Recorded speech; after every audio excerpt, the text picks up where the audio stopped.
Hello everybody, welcome back to the Gear 426 channel. Today I'm going to show you how to replace all of the seals on a ALH Volkswagen injection pump. So I just want to go ahead and start this video off by saying right away that this process is the exact same for the 11mm and the 10mm pump. It is 100% identical. Here though we have an 11mm, which is going to be a nice little upgrade for my diesel Beetle because it currently has a 10mm in it, and I found this one in a junkyard. Great junkyard upgrade if you can find one. I picked this thing up for I think 50 bucks, but even though it looks pretty new and I think it was a remanufactured one, I still want to replace all the seals. I'm going to show you how to replace all the seals, being the one here and the two right here and here. If you want to know which injection pump you have, or if you're out in the junkyard and you're not sure, one way to tell if it's an 11mm or a 10mm is the automatics at an 11mm, the manuals at a 10mm. If you're still not sure and you want to 100% make sure, right here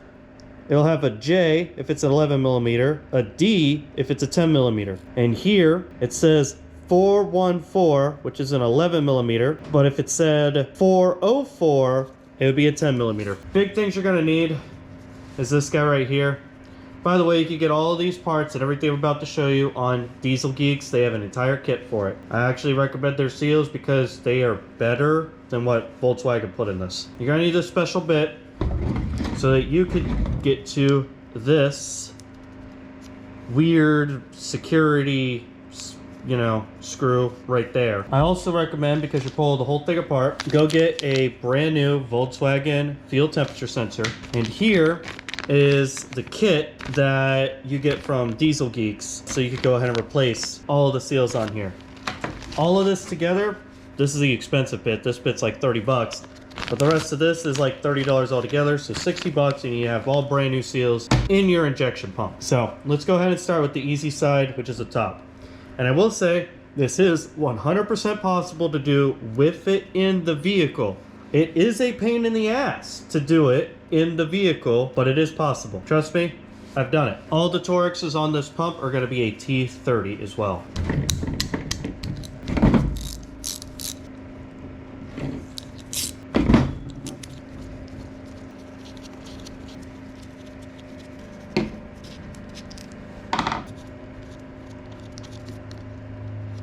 Please remember where this bolt goes, right there. Do not lose that bolt. Now that all four of these are out, pops up just like that, and that's your first seal that you'll be replacing. And also, right there, that is your field temp sensor. We'll get to that in just a second. First, we're gonna go ahead and pull this the rest of the way off.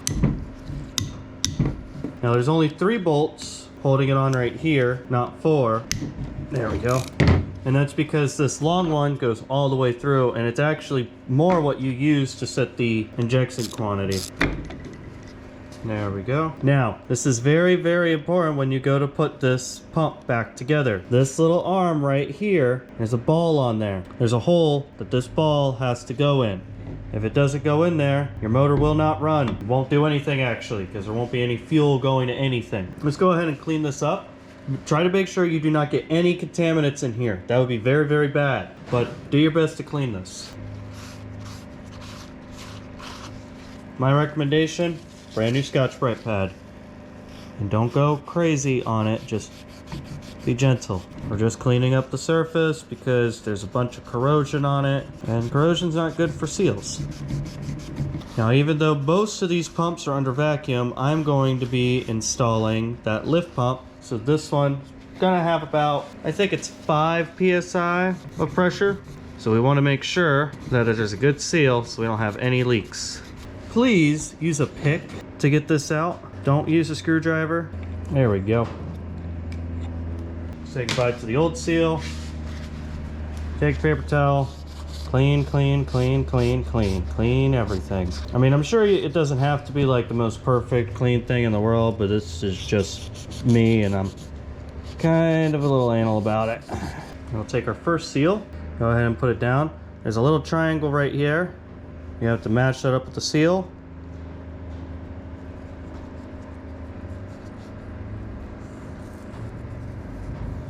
Now, you can put this piece back on. And remember, it's very important that we line this up with the hole down there.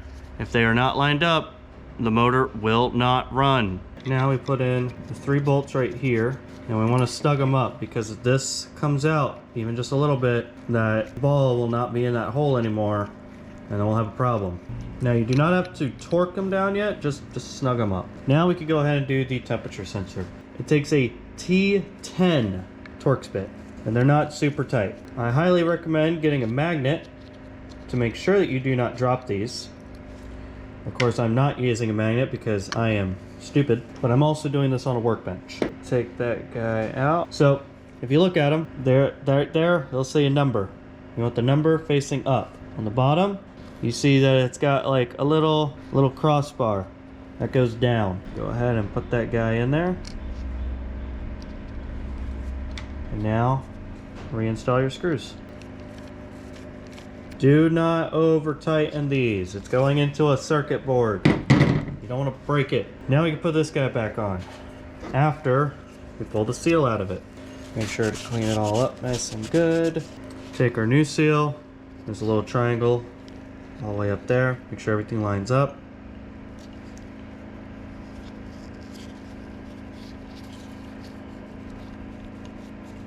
Now we install it. There's no actual torque sequence for this, so just like do a cross pattern.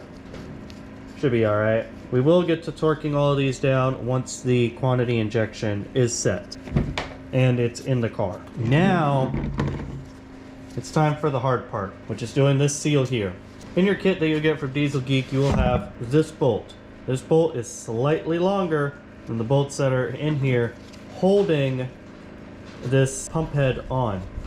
You want to go ahead and pull one of these bolts all the way out before you touch any of them, and put this one all the way in until it bottoms out.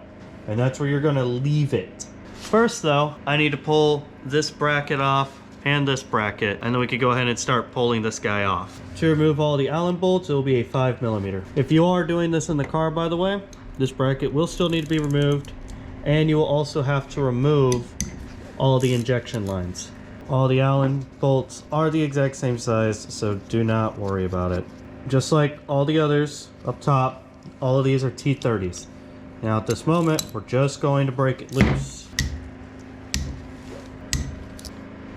Also keep in mind, you want to keep all this clean because you are going to be inside the pump head. Make sure you do all that too. Also, before I forget, that guy has to come off, which is your fuel cutoff solenoid. To remove your fuel cutoff solenoid, go ahead and get a 8mm wrench to remove the wire. Go ahead and set that off to the side. Then you're gonna have to get, and I know this sounds obsessive, a 24mm wrench. Yeah, I'm probably gonna knock the camera over doing this. That's easier to break off in the car.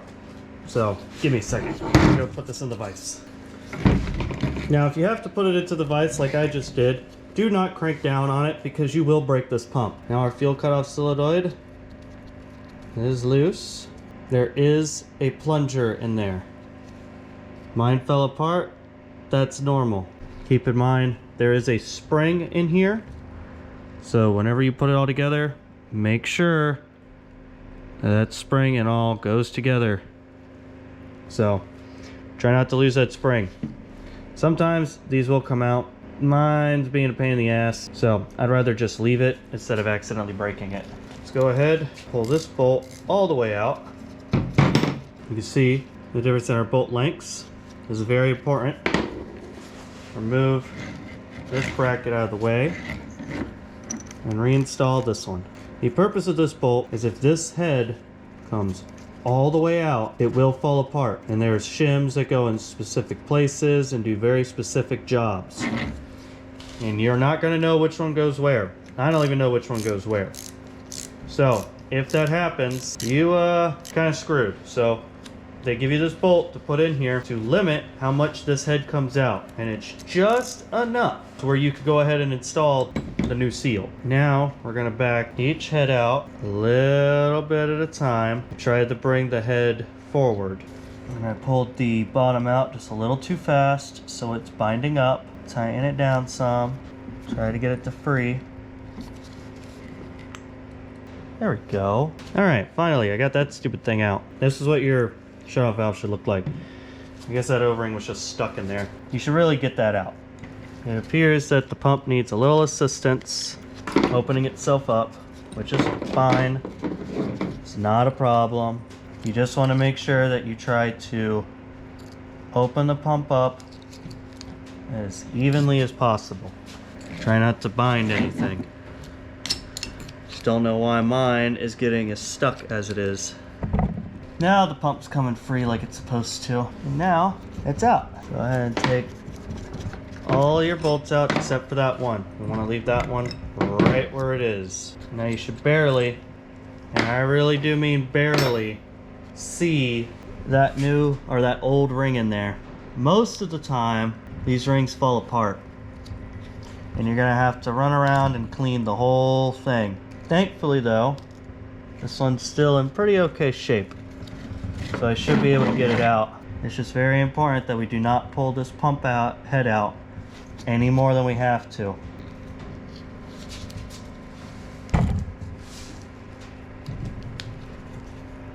Take one of your bolts.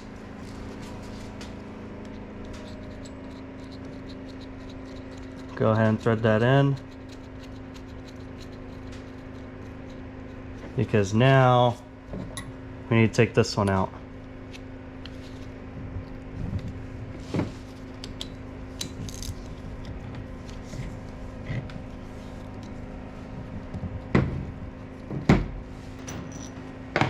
Now we can continue to take the old seal out.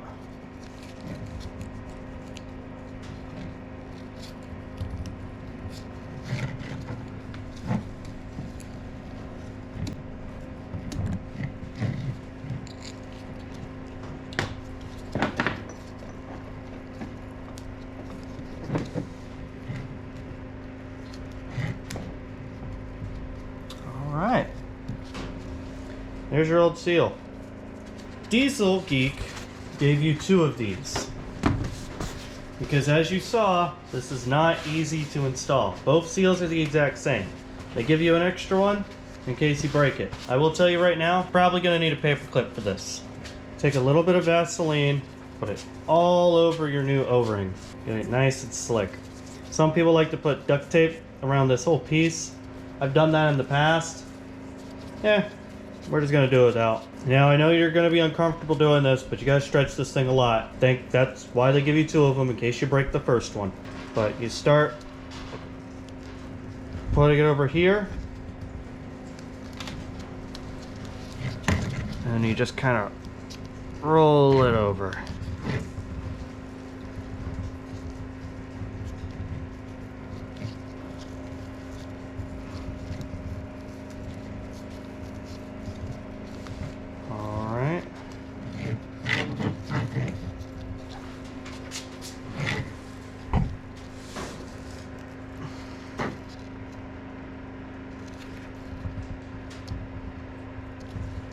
Try to use your paper clip to help aid in putting the seal on, and try to roll it on.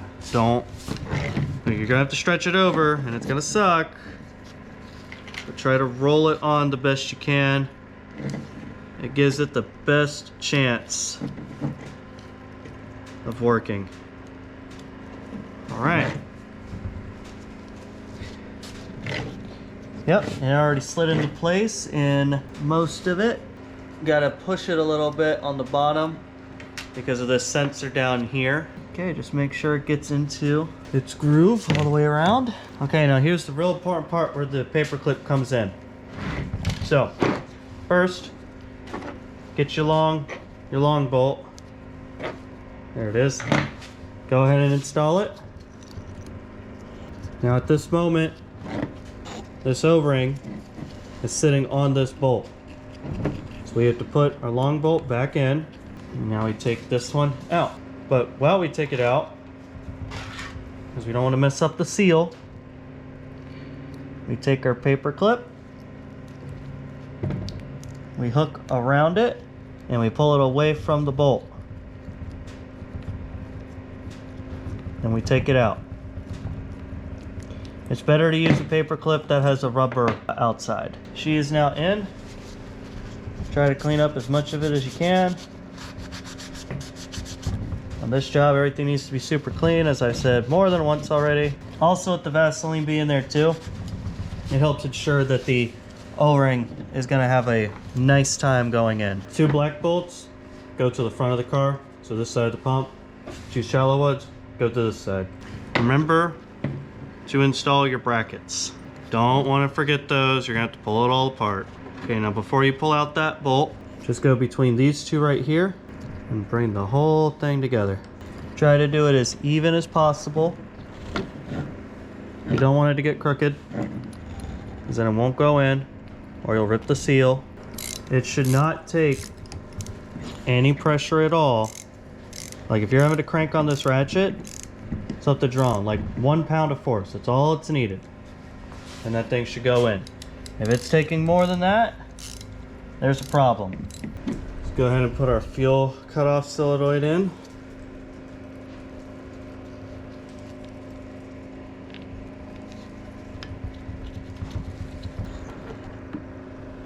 Doesn't need to be super tight. Now we're gonna go ahead and install all of our Allens for our brackets. And that's it. That is how you replace all the seals on a VW ALH injection pump. I understand that this video may not have been the best quality. I try my best. Clean this guy up a little bit.